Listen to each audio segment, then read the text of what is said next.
There's no way that a $130 integrated amp can compete with a $900 integrated amp. Is there? Well, let's find out. Sit down, grab a cup of coffee, and let's compare a cheap integrated amp to a kind of expensive integrated amp.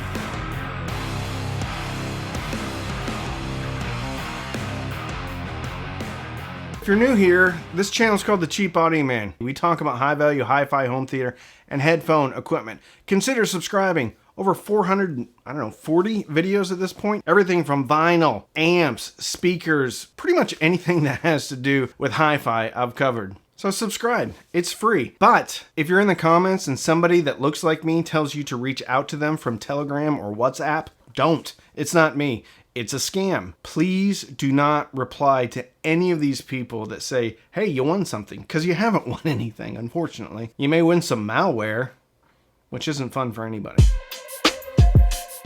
I had an idea last night, and that is, what if I compare a $130 integrated amp that has its own DAC, okay, that's why it's integrated, has a DAC integrated into it, to a $900 traditional integrated amp from a very reputable company, Yamaha. This is AIMA, this is Yamaha.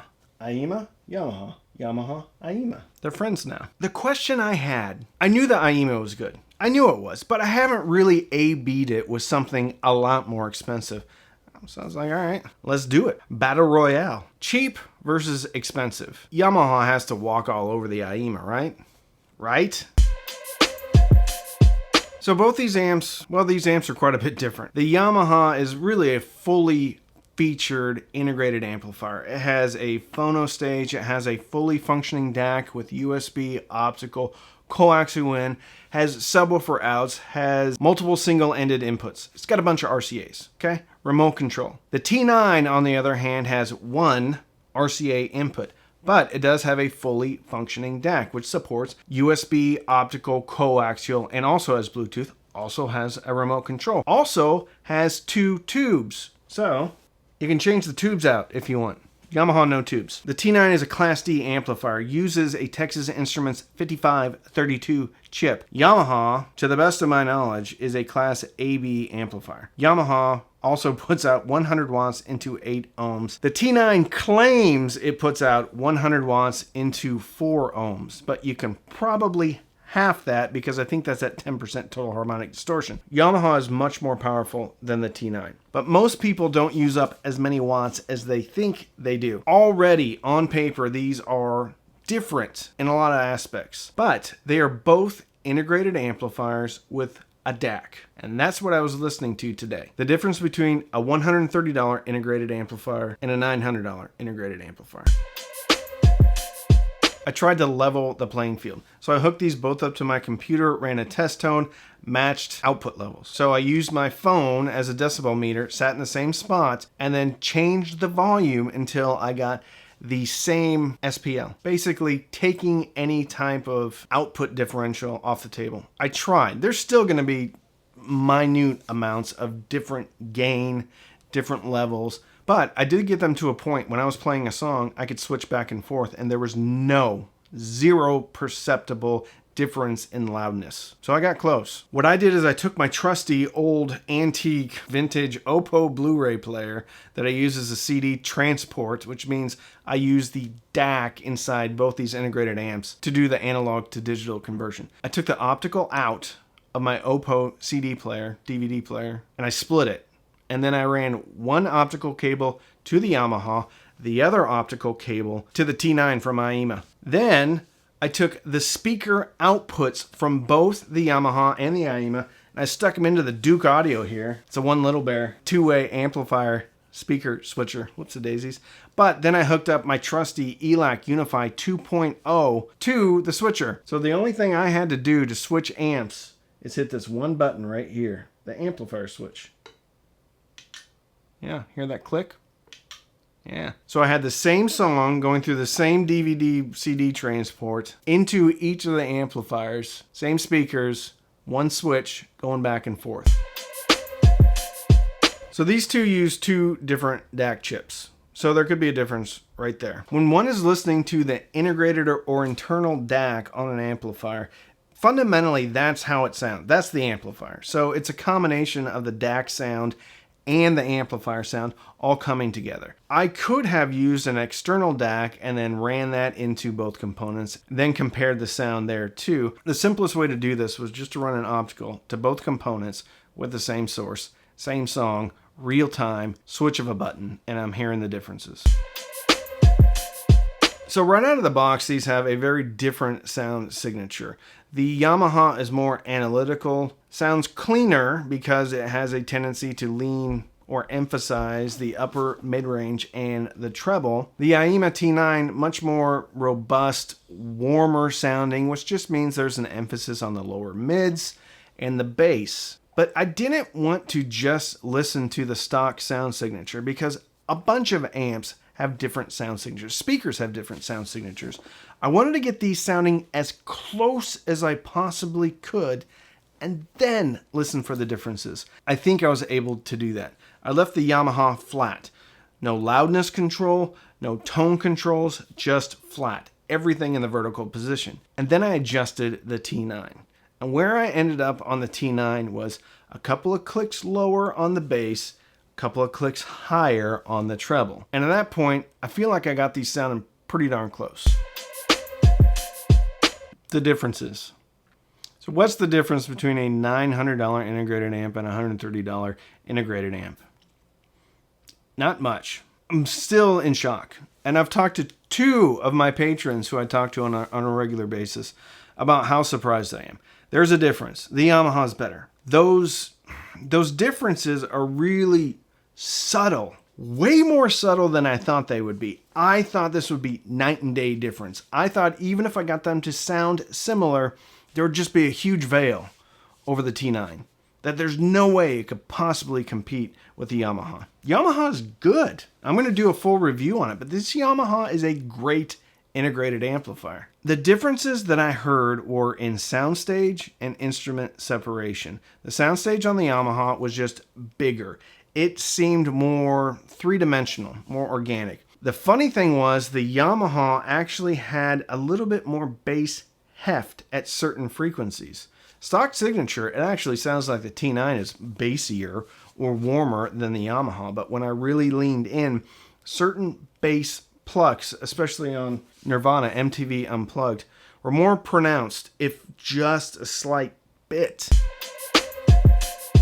I didn't blind taste test myself. I didn't blind test this, but what I did was close my eyes and then click the switcher button a whole bunch of times so I didn't really know which one I was listening to, and then switch them back and forth. When I did a quick switch, I was pretty accurate. I was able to pick out the Yamaha. However, when I clicked it a whole bunch of times and then I listened to longer portions of the music, I had a harder time.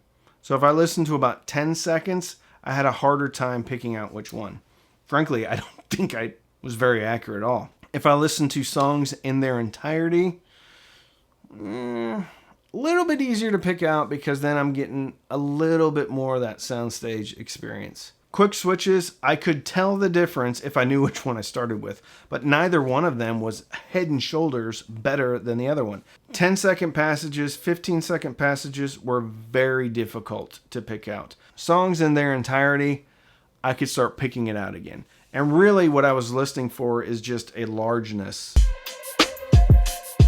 So the caveat to this whole thing is SPL, or how loud you're listening. Anything below 80 dB was very difficult to tell a difference. When I started pumping some power through the ELACs, things got a little bit more, well, they started to separate themselves out a little bit more. Number one, the T9 just doesn't have the power that the Yamaha has. And I think as I raised the power levels, I started hearing more distortion.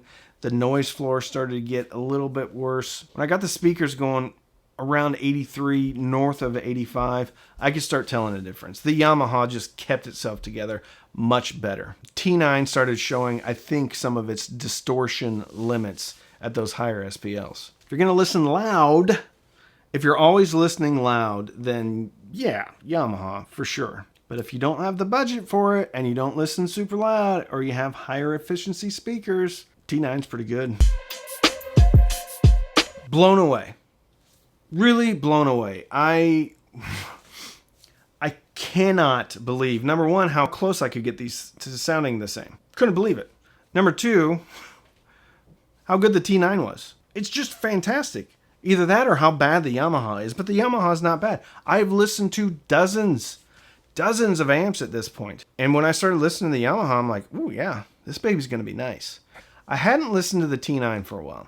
So that was where I got the idea of, okay, let's put these head to head. They both have DACs. Let's see how they stack up against each other. Not an apples to apples comparison. We have a Class D with tubes versus an AB amplifier. But it'd be fun, right? The takeaway here is the T9's phenomenal. The Yamaha's phenomenal. Unless you're listening at really high levels, I don't know why you would need something more than the T9. I'm not saying you shouldn't buy the Yamaha. If you have the budget and you want the Yamaha, it's fantastic. I guess what I'm trying to say is, if you can only afford the T9, don't think you're missing out on much. And this begs the question, if the difference between a $900 and a $130 integrated amplifier is not that big, it's subtle at best at lower volumes. I wonder what a $5,000 amplifier would sound like compared to the T9. Well, I don't have a $5,000 integrated amplifier. I do have a $3,000 integrated amplifier, which I think I'm going to compare to the T9 now. I was optimistic. I thought that out of this, I would say, you know what, T9's pretty good. It's good enough. But it's not just good enough. I don't think most people, if they let me dial this in, get things level matched, adjust the tone controls a little bit to kind of match up the more expensive amplifier, I'd be surprised if most people could be 100% accurate picking these out blindfolded. There's caveats, there's limits. T9 is not going to play nearly as loud as the Yamaha. But at the end of the day, how many people listen that loud anyway? If your budget is limited, rest assured that you can get a absolutely jaw-dropping performance out of a $130 Class D amplifier with a couple of tubes from China. So if you want to support the channel, you can sign up for Patreon, patreon.com/cheapaudioman. Every Sunday night, we have Patreon-only Zooms. We also have a Patreon-only Facebook group and a Patreon-only Discord server, and we do Patreon-only giveaways for specific tiers. You can also sign up for Amazon Music or Tidal Music. Links in the description. Click on the link, sign up. Even if it's for a trial, I get a couple of bucks. You can also use the affiliate links. I will link both the Yamaha and the AIMA in the description. If you click and buy, I'll get a commission. Doesn't cost you anymore though, so it's a great way to support the channel. You can also use the thanks button down by the share button. Click on it. You can give me a couple of bucks, buy me a cup of coffee. Don't feel compelled to give me anything though. So don't binge watch anything on Netflix or Hulu. Buy yourself a $130 integrated amp that sounds very similar to a $900 integrated amp and fill your soul with happiness. And with that, I'm Randy. I'm the Cheap Audio Man.